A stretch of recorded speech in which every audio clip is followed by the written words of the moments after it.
और ये खबर जालोर से। जालोर में युवक का अपहरण हुआ, 10 लाख रुपए फिरौती की डिमांड की गई है। 3 बदमाशों ने युवक से मारपीट की, अगवा कर युवक से 1,55,000 रुपए लूटे। मामला दर्ज कर फिलहाल पुलिस जांच में जुट गई है।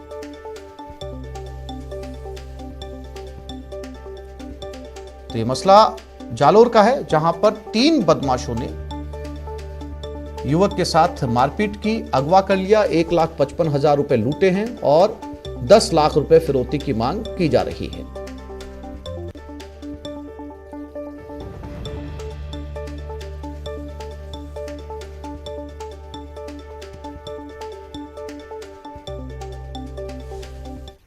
दिनेश मंजू ने फ़ोन किया था 5-6 बजे, मेरे को किसी काम से चलना है। और कौन मेरे कब किया था? 5 बजे दिन को। कौन तारीख कौन सी थी? तारीख थी 15। और उसके बाद में बोला कि मेरे को कोई किसी काम से चलना है, उसके साथ मेरे को पहले लेन देन चल रही थी। उसके बाद में बोला कि तुम आ जाना, मेरा जल्दी काम है। तो मैं मेरे काका जी के यहाँ चाय पी रहा था, उसके बाद में मैं जल्दी निकल गया वहाँ से। तो मैं इधर गांव के इधर चरा में आके इधर उसने मतलब वो मेरे सामने आए थे, 3 बंदे थे। फिर मेरे गाड़ी के अंदर बैठ गए। अंदर बैठने के बाद में मेरे मुंह पे कपड़ा बांध के मेरे को पीछे डिक्की में डाल दिया और उधर से लेके फरार हो गए।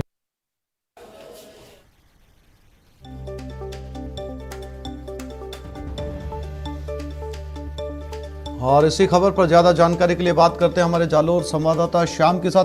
श्याम, इस पूरे मामले को तफसील से समझाइए। इसमें पहले युवक का अपहरण किया गया और अपहरण के बाद 10 लाख रुपए की फिरौती मांगी गई, फिर युवक से जो है वो पैसे भी लूटे गए। युवक उनके चंगुल से छूटकर कैसे आया? क्या पुलिस ने उन्हें छुड़वाया था?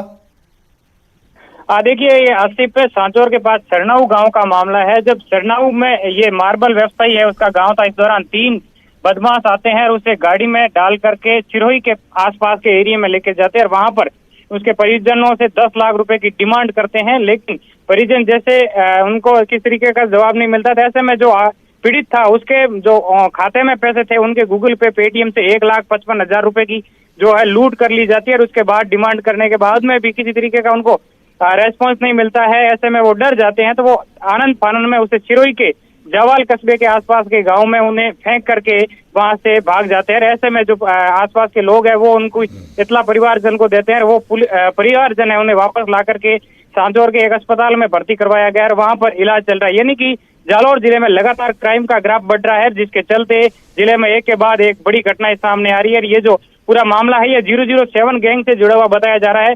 बताया ये भी जा रहा है कि ये 007 गैंग के ही सदस्य थे जिन्होंने इस तरीके की लूट को, वारदात को अंजाम दिया है। पूरे प्रकरण को लेकर जो पीड़ित है उसके परिवारजनों ने सांचौर पुलिस थाने में लूट का मामला दर्ज करवा दिया गया। पुलिस ने मामला दर्ज करके जांच शुरू कर दी है, लेकिन फिलहाल एक भी लुटेरा पुलिस की गिरफ्त में नहीं आया है। जी आसिफ। जी श्याम, जानकारी के लिए आपका धन्यवाद।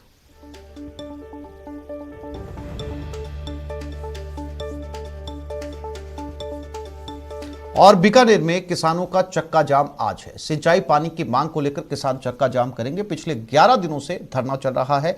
खाजूवाला उपखंड दफ्तर पर किसान महापड़ाव डालेंगे। खाजूवाला, रावला, घड़साना क्षेत्र से किसान पहुंचेंगे।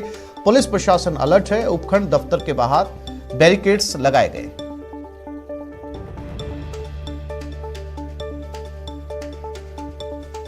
तो आज बीकानेर में किसानों का चक्का जाम, आज घोषणा की थी किसानों ने आज के दिन चक्का जाम करने की। मसला है सिंचाई पानी की मांग को लेकर।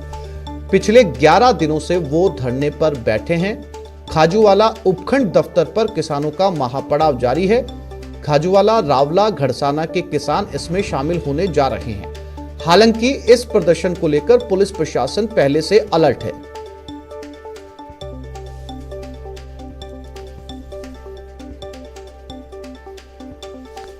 और इसी खबर पर ज्यादा जानकारी के लिए बात करते हैं हमारे संवाददाता विक्रम जगरवाल के साथ। विक्रम, 11 दिन हो चुके हैं इन्हें जो है पड़ाव डाले हुए और आज चक्का जाम किया जाएगा, तो क्या कुछ तैयारी प्रशासन की किसानों के साथ बातचीत करने की, क्या बातचीत का दौर शुरू हुआ है? जी, ये पिछले जो 11 दिन से जो है वो किसान यहाँ उपखंड कार्यालय के ऊपर जो अनिश्चितकालीन धरना लगाए बैठे हैं। कड़कड़ाती सर्दी के अंदर भी जो है वो किसान यहाँ डटे हुए हैं और अपनी मांग मनवाने की कोशिश कर रहे हैं। हालांकि 12 तारीख को एक जो वार्ता प्रशासन की और किसानों को हुई थी, लेकिन उस वार्ता में भी जो है वो बात नहीं बन पाई थी, क्योंकि मुख्य मांग जो किसानों की है वो 3 अतिरिक्त पानी की जो सिंचाई पानी की जो है वो बारी देने की है, और वो जो फरवरी से मार्च के बीच में देने की बात है। तो ऐसे में जो जलदाय विभाग के अधिकारी हैं वो उन्होंने पिछली जो बैठक थी उसमें भी ये कहा था कि ये सरकार के स्तर पे जो है तय होना है, क्योंकि रेगुलेशन बोर्ड जो है वो ये सब चीजें तैयार करता है। तो ऐसे में जो है वो अधिकारी इस पर कोई निर्णय नहीं ले सकते हैं। तो वहां जाकर फिर वो जो बात है वो बिगड़ गई थी, और इसी के से नाराज किसानों ने आज जो है वो संपूर्ण रूप से चक्का जाम प्रशासन का करने की जो है उठानी थी, और आज सुबह से ही जो है वो धीरे धीरे अब किसान जो है इकट्ठा होने शुरू हो गए हैं धरना स्थल पर, क्योंकि सर्दी काफी तेज है और कोहरे के चलते जो है अभी थोड़ी संख्या में ही किसान पहुंच पाए हैं। लेकिन जिस तरीके से किसानों ने चक्का जाम को लेकर तैयारी की थी कि पूरे गांवों में जाकर ग्राम सभाएं की है, क्योंकि किसानों को भी ये पता है कि ये जो पानी नहीं मिलता है तो ऐसे में जो किसानों की फसलें हैं उनको काफी नुकसान होगा। हालांकि मौसम की वजह से जरूर कुछ फायदा किसानों को हो रहा है, लेकिन अगर ये पानी नहीं मिलता है तो फिर तो काफी समस्या हो सकती है। जी विक्रम, जानकारी के लिए आपका धन्यवाद।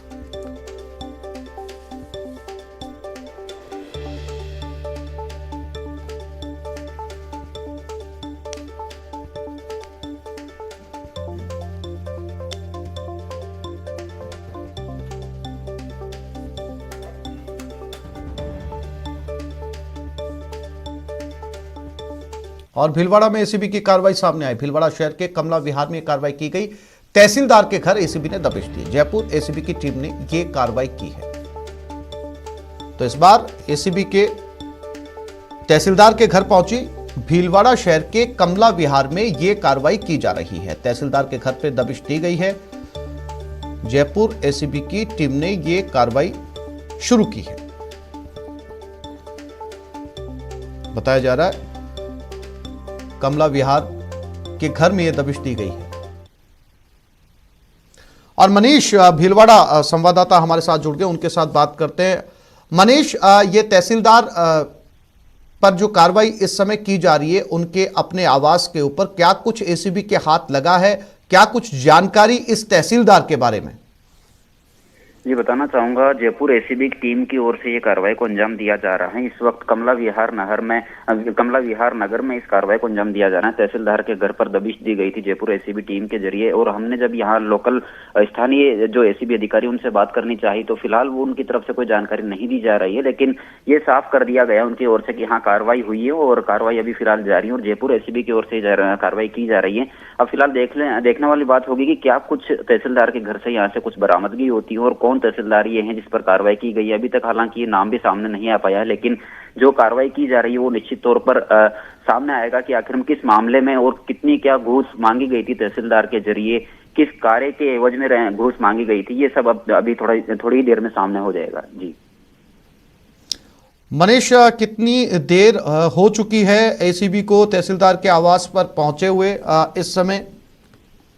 लगभग 15 से 20 मिनट जयपुर एसीबी की टीम है जो वहां मौके पर अभी मौजूद है तहसीलदार के घर पर, और कार्रवाई को अंजाम दिया जा रहा है। भीलवाड़ा एसीबी की जो फर्स्ट यूनिट है वो भी साथ में मौजूद है जयपुर टीम के साथ में, और घर को पूरी तरह से पैक कर लिया गया है और जयपुर टीम के जो अधिकारी हैं वो वहां पर मौजूद है और तलाशी ले रहे हैं फिलहाल तहसीलदार के घर की। जी मनीष, जानकारी के लिए आपका धन्यवाद।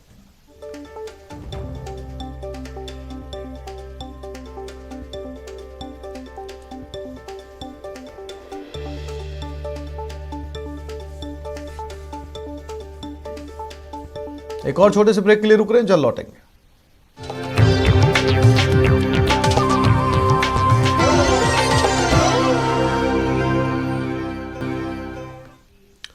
जिस बेटे ने मरा समझकर अपने पिता का अंतिम संस्कार कर दिया था, 9 दिनों बाद अचानक पिता को चलते फिरते जिंदा देखकर हैरत और खुशी में बेटे की आंखों में आंसू बहने लगे। नाथूलाल मंदबुद्धि है जो 8 जनवरी से घर से बिना कुछ बताए गायब हो गए थे। बेटे राजाराम ने पिता की गुमशुदगी थाने में दर्ज करवाई।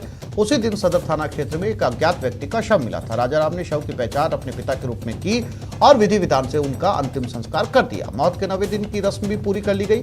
इधर उसके पिता 110 किलोमीटर दूर अयाना पहुंच गए। अयाना पुलिस ने परिजनों की तलाश कर सूचित किया और नाथूलाल को घर लेकर आए। नाथूलाल को जिंदा देखकर हर कोई हैरान था, लेकिन एक सवाल अभी भी बाकी है कि नाथूलाल समझकर जिस शव का अंतिम संस्कार हुआ वो किसका था।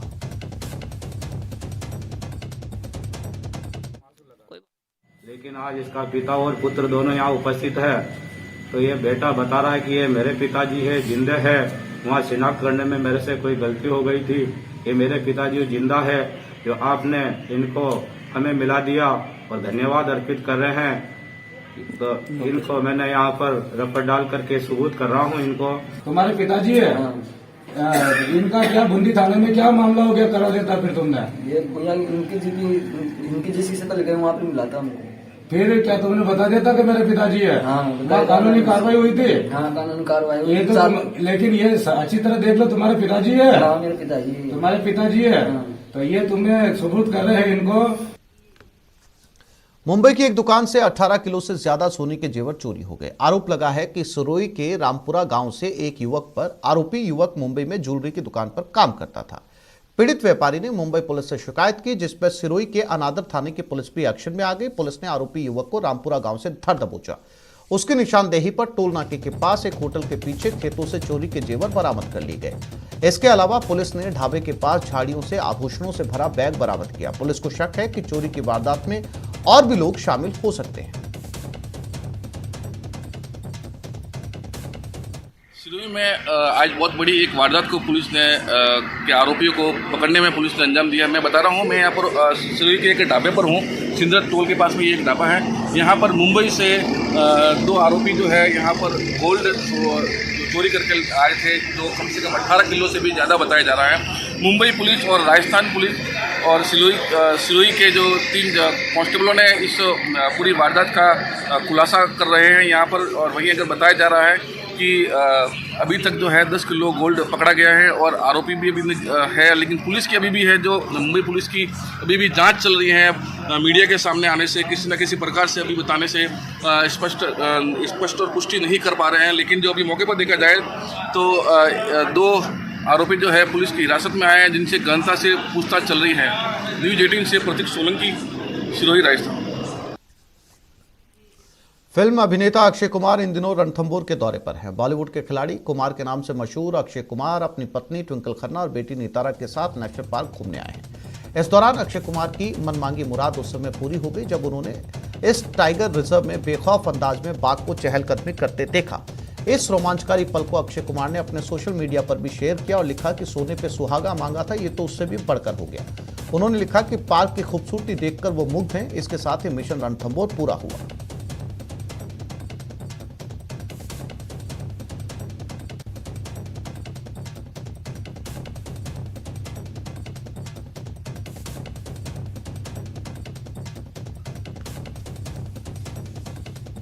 तो इस बुलेटिन में फिलहाल इतना ही। नमस्कार।